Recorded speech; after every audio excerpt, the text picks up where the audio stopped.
Ah non, c'est un peu court, jeune homme. On pouvait dire, oh Dieu, bien des choses en somme, en variant le ton. Par exemple, tenez, agressif. Moi, monsieur, si j'avais un tel nez, il faudrait sur le champ que je me l'amputasse. Amical. Mais il doit tremper dans votre tasse. Pour boire, faites-vous fabriquer un hanap.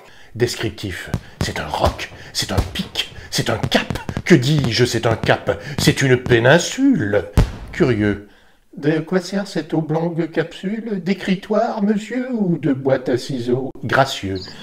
Aimez-vous à ce point les oiseaux que paternellement vous vous préoccupâtes de tendre ce perchoir à leurs petites pattes? Truculent. Ça, monsieur, lorsque vous pétunez, la vapeur du tabac vous sort-elle du nez sans qu'un voisin ne crie au feu de cheminée? Prévenant.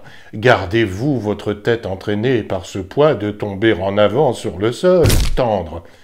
Faites-lui faire un petit parasol, de peur que sa couleur au soleil ne se fane. Pédant. L'animal seul, monsieur qu'Aristophane appelle hippocampe éléphantocamélos, dut avoir sous le front tant de chair sur tant d'os. Cavalier. Quoi, l'ami? Ce croc est à la mode? Pour prendre son chapeau, c'est vraiment très commode. Emphatique. Aucun vent ne peut, né magistral, t'enrhumer tout entier, excepté le Mistral. Dramatique. C'est mais rouge quand il saigne. Admiratif. Pour un parfumeur, quelle enseigne. Lyrique. Est-ce une conque? Êtes-vous un triton? Naïf.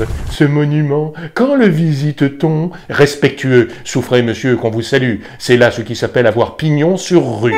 Campagnard. ERD. C'est un nez? Non, non. C'est que navet géant ou ben que melon non. Militaire. Pointé contre cavalerie. Pratique. Voulez-vous le mettre en loterie? Assurément, monsieur, ce sera le gros lot. Enfin, parodiant Pyrame en un sanglot. Le voilà donc, ce nez qui, des traits de son maître, a détruit l'harmonie. Il en rougit, le traître.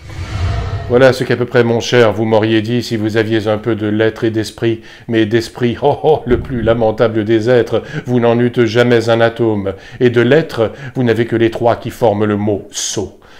Eussiez-vous eu d'ailleurs l'invention qu'il faut pour pouvoir là, devant ces nobles galeries, me servir toutes ces folles plaisanteries, vous n'en eussiez pas articulé le quart de la moitié du commencement d'une, car je me les sers moi-même avec assez de verve, mais je ne permets pas qu'un autre me les serve.